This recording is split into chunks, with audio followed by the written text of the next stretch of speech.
আজ ৭ই মার্চ। ২৫ বছর আগে এই আজকের দিনেই সূর্যর সাথে আমার বিয়ে হওয়ার কথা ছিল। সূর্যর সাথে আমার বিয়েটা হয়নি সেদিন। কেন হয়নি সে কথায় পরে আসি। তবে বিয়ের ব্যাপারটা বিধাতা পুরুষের হাতে। বিধাতা চায়নি, তাই হয়তো জীবনে সূর্যকেও পাওয়া হয়নি আমার।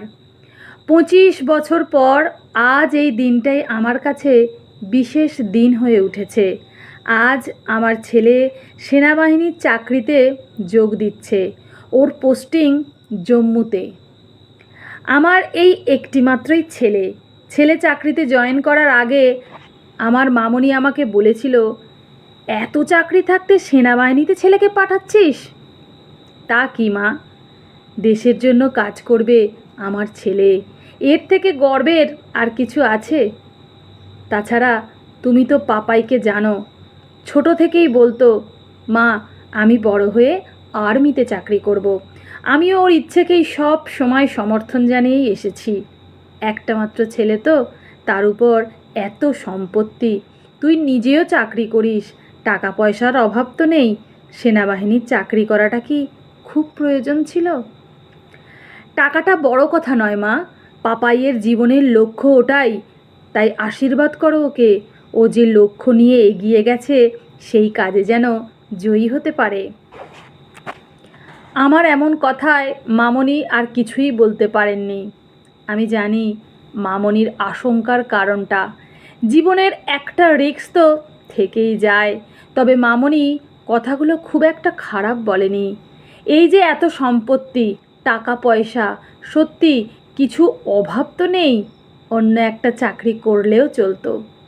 আমি সব জেনে বুঝে এই ছেলেকে পাঠিয়েছি। ওর চলার পথে কখনো বাধা হয়ে দাঁড়ায়নি। আমি নিজেও চাকরি করি, পেশায় একজন নার্স। সেবা করার মানসিকতা ছোট থেকেই। নিজে চাকরি করব এই জেদটা আমার ছিলই। আমার বাবা মা চাকরি করার বিরুদ্ধে। বাবা মা কখনোই চায়নি তাদের মেয়ে চাকরি করুক। পড়াশোনা করিয়ে একটা ভালো ছেলে দেখে পাত্রস্থ করাই তাদের লক্ষ্য ছিল। আমি পারিনি আমার মা বাবার মনের ইচ্ছা পূরণ করতে। তবে আমাকে আমার লক্ষ্যে এগিয়ে দেওয়ার জন্য যে মানুষটাকে পাশে পেয়েছিলাম সে হলো সূর্য। আমার জীবনে সূর্য ছিল পথের পথিক। সূর্য আমার স্কুল জীবনের বন্ধু। ভালো বন্ধু থেকে কখন যে আমরা প্রেমিক প্রেমিকা হয়ে গিয়েছিলাম বুঝতেই পারিনি। 11-এ পড়ি তখন। আমি সূর্যকে একদিন বললাম, কি করে তোকে ভালোবেসে ফেললাম বলতো? সূর্য বলেছিল, ভালোবাসাটা হয়ে যায়, মুখে বলতে হয় না। আমিও তোকে খুব ভালোবাসি তমালি। সূর্য আমাকে বলতো, তমালি তোকেও চাকরি পেতে হবে, ভালো করে পড়াশোনা কর, সব সময় আমাকে অনুপ্রেরণা দিত।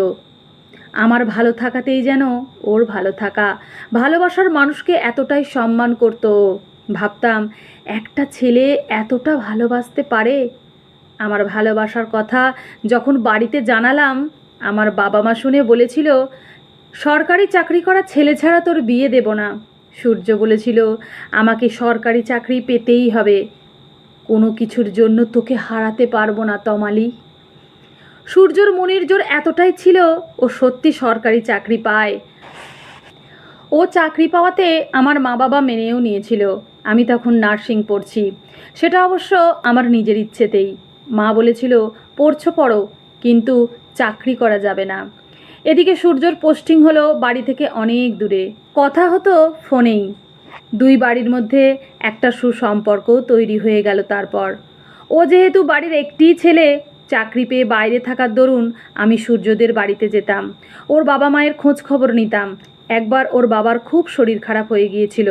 আমি নিজে গিয়ে হসপিটালে ভর্তি করা, প্রতিটা মুহূর্ত পাশে থাকা, সবেতেই আমি। হসপিটাল থেকে সুস্থ হয়ে যখন ওর বাবা বাড়ি ফিরল, আমাকে কাছে বসিয়ে বলল, তুই আমার আর একটা মেয়ে, আমার জন্য এতটা করবি আমি ভাবিনি। এভাবেই পাশে থাকিস রে মা। আমি বলেছিলাম, চিন্তা করো না, কথা দিচ্ছি আমি সব সময়ই পাশে আছি। তারপর থেকে আমার দায়িত্ব যেন আরও বেড়ে গেল।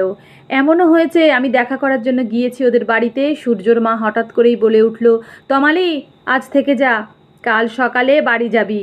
আমি হয়তো বলতাম, এই তো এইটুকু রাস্তা, কাল না হয় আবার আসবো। এমন কথা শুনে বলতো, আমি তোর মাকে কল করে বলে দিচ্ছি যে আজ তমালি আমাদের বাড়িতেই থাকবে। আমি যেদিন ওই বাড়িতে থাকতাম সেদিন সূর্যর ঘরেই থাকতাম। ওর বিছানায় শুয়ে একটা অদ্ভুত শান্তি পেতাম। সূর্য আমাকে মজা করেই বলতো, মেয়েরা বিয়ের পর শ্বশুরবাড়ি আসে, আর তুই বিয়ের আগেই শ্বশুরবাড়ি এসেছিস, তার উপর থেকেও যাচ্ছিস। আমি শুনে বলতাম, বেশ করব, থাকবো, তোর ঘরটাই এখন আমার ঘর, তুই বাড়ি আসলে এই ঘরটা আর পাবি না। ও বলতো, আমার সব কিছুই তো তোর জন্য, আমার ঘরটাকে তুই মনের মতো করে সাজাস, আর সে বিশ্বাসও আছে তুই পারবি এই বাড়িটাকে আপন করে নিতে, ভরসা রাখতে পারিস। এই বাড়ি, এই বাড়ির মানুষগুলোকে একদিন নিজের করে তুলবই। আমার নার্সিং পড়া কমপ্লিট হয়ে যেতেই আমার বাবা আমার বিয়ের জন্য উঠে পড়ে লাগলো। বাবা বলল, সব কিছু যখন ঠিকঠাক আছেই তাহলে দেরি না করে বিয়ের দিনটা ঠিক করে রাখলেই হয়। ছুটিতে সূর্য বাড়ি এলো কয়েক দিনের জন্য। বিয়ের দিন তখনই ঠিক হয়ে গেল, বলতে গেলে প্রায় 10 মাস আগেই। দিনটা 7ই মার্চ। বিধির যে কি বিধান জানি না, বিয়ের 1 মাস আগে জানতে পারলাম সূর্যর সাথে আমার বিয়েটা হবে না। আমি আমার জায়গায় ঠিক ছিলাম, কিন্তু সূর্য কথা রাখেনি। ও আমাকে একা করে দিয়ে জীবনের মাঝখানে ছেড়ে চলে গেল। যাকে ভালোবাসলাম সে কি করে পারলো? তারপর থেকে কেটে গেছে 25 বছর, আমি আর বিয়ে করিনি। তবে আমি এখন সিঙ্গল মাদার। সূর্য ছেড়ে চলে যাওয়ার পর থেকে আমি যেন খেই হারিয়ে ফেলেছিলাম। বাবা মা আমাকে দোষ দিয়ে বলেছিল, তোর এই পরিণতির জন্য তুই নিজে দায়ী। আমাদের পছন্দ করা ছেলের সাথে তোর বিয়ে হলে এমন দিনটা দেখতে হতো না। আমার মা বাবা সবসময়ই আমার বিরুদ্ধে গেছে, কোনোদিনই আমার মতকে প্রাধান্য দেয়নি। বাড়িতে থাকতে থাকতেই আমার দম বন্ধ হয়ে আসছিল। মা বাবার আমার সাথে কোনো সহযোগিতা করেনি, বাড়ি থেকে পালিয়ে বাঁচতে চেয়েছিলাম। অবশেষে আমি বাড়ি ছেড়ে চলে আসি আমার মামনির বাড়িতে। একটা 7 বছরের রিলেশন হঠাৎ করেই এক ফুঁতে নিভে যাবার পর একটা মেয়ের মনের অবস্থা যে কি হতে পারে সেটা একমাত্র আমিই জানি। সেই খারাপ সময়ে মামনি আমাকে নতুন করে জীবন দিয়েছে। মামনি সব সময় খুব সাপোর্টিভ। তবে মামনির বাড়িতে আসার পর আমার শূন্যতা কেটে গিয়েছিল অনেকটাই। সেই মানসিক অবস্থার মধ্যে যেটা সব থেকে ভালো হয়েছিল সেটা হলো আমার চাকরি পাওয়া। চাকরি পাওয়াতে মনের জোরটা আরও বেড়ে যায়। চাকরি পাওয়ার পর আমার বাবা অবশ্য বলেছিল, বাড়ি ফিরে আয়, তোর বিয়ের কথা তো ভাবতে হবে, জীবনটা এত সহজ নয়। আমি রাজি হইনি। মামনিও আমাকে বুঝিয়েছিল বিয়ে করতে। আমি বলেছিলাম, আমি পারবো না। সূর্য চলে যাওয়ার পর থেকে আমার জীবনটা শূন্য হয়ে গিয়েছিল ঠিকই, তবে সূর্যর জন্য সব ভালোবাসাটুকুই রয়ে গেছে আমার মনে। আমি পারিনি আর নতুন করে সংসার বাঁধতে। নতুন কাউকে জীবনে গ্রহণ করাটা আমার পক্ষে অসম্ভব। আমি অন্য কারোর সাথে থাকলে সূর্য হয়তো ভালো থাকতে পারবে না। তাই সেই থেকেই রয়ে গেছে মামনির বাড়িতে। মামনিকে বলেছিলাম, আমার একটা আবদার শুধু রেখো, আমি একটা বাচ্চা দত্তক নিতে চাই। মামনি আপত্তি করেনি।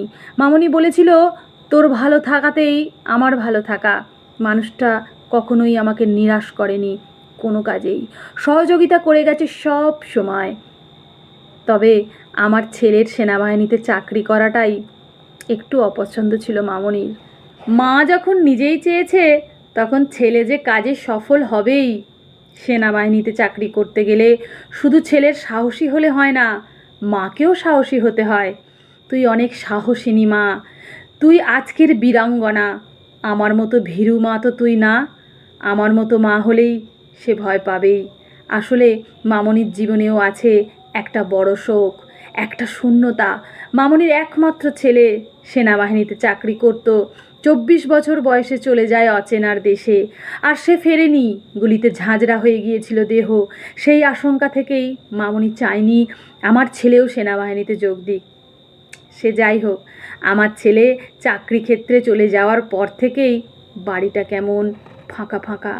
যতই মুখে বলি মনটা হুহু যতই মুখে বলি মনটা হুহু করছেই। আজকের রাতটা কেমন যেন লাগছে আমার। 25 বছর পর আজ খুব বেশি করে মনে পড়ছে সূর্যর কথা। এই দিনটাই ছিল আমার বিয়ের তারিখ। মনে পড়েছিল সেই রাতের কথা। সেদিন রাতে সূর্যর সাথে আমার লাস্ট কথা হয়েছিল। ফোনে বলল আর 7 দিন পর ফিরছি, বাড়ি ফিরে বিয়ের কেনাকাটা করব। আমাকে নিয়েই কেনাকাটা করতে যাওয়ার কথা ছিল। আমাকে সেদিন বলেছিল, তমালি, অনেক দিন তোর গান শুনিনি, একটা গান শোনাবি? আমি গানও শুনিয়েছিলাম। ও বলল, বিয়ের পর যতদিন বাড়িতে থাকবো ততদিন একটা করে গান শোনাস রাতে। আমি বলেছিলাম, পাক্কা, কথা দিলাম শোনাবো। ও কথা রাখেনি। জম্মু থেকে জীবন নিয়ে ফেরেনি আর। ফিরল বীরের পোশাকে। জীবনটা সাদা কালো হয়ে গেল বিয়ের ঠিক 1 মাস আগে, 7ই ফেব্রুয়ারি। আর আজ 7ই মার্চ। তারিখটা এক, কিন্তু মাসটা আলাদা। আজ আমাদের বিয়ের দিন ছিল। দেয়ালে টাঙানো সূর্যর ছবিটার দিকে তাকিয়ে আছি অনেকক্ষণ। ছবির মধ্যে দিয়ে সূর্য যেন বলছে, আমি হারাইনি, আমি আছি, তোমার সাথে চিরকাল আছি। সশরীরে নাইবা রইলাম, তোমার মনে মননে আছি। তুমি কথা রেখেছ, আমার ঘরটাকে তুমি কি সুন্দর করে সাজিয়ে রেখেছ। আমি যেমনটা চেয়েছি ঠিক তেমনটা। খুব ভালো লাগছে আজ। আমার অপূর্ণ কাজটা শেষ করার জন্য ছেলেকে সাজিয়েছ সেনার পোশাকে। আমি তোমাকে পেয়ে ধন্য তমালি। কথা দিচ্ছি, পরের কোনো জন্মে আমরা একসাথে থাকব। আমি এখন সূর্যর ঘরে, এই ঘরটা ওরই। আমি শুধু সাজিয়ে চলেছি 25 বছর ধরে। আর মামনি আসলে সূর্যর মা। যেদিন থেকে পরিচয় হয়েছিল সেদিন থেকেই আমি মামনি বলেই ডাকতাম। নিজের মায়ের কাছে আমি যা পাইনি সেটা পেয়েছি এই মামনির কাছ থেকেই। আমি কথা দিয়েছিলাম সূর্যকে, এই বাড়ি আর বাড়ির মানুষজনকে আপন করবই। সূর্য আমার সাথে থাকতে পারেনি তো কি হয়েছে, আমি তো পেরেছি সূর্যর বাড়িতে থাকতে। যে বাড়িটা সূর্যর, যে বাড়িটা আমারও। যে বাড়িটা সূর্যর সে বাড়িটা আমারও। মানুষটা নেই, মানুষটার কাছে থেকে পাওয়া ভালোবাসা রয়ে গেছে। জীবনে সূর্যকে যদি আমার করে রাখতে পারি, তাহলে তার প্রিয় মানুষগুলো আমার হয়েই থাকবে আজীবন। কলমে সরজিৎ ঘোষ, কণ্ঠে অর্পিতা চৌধুরী।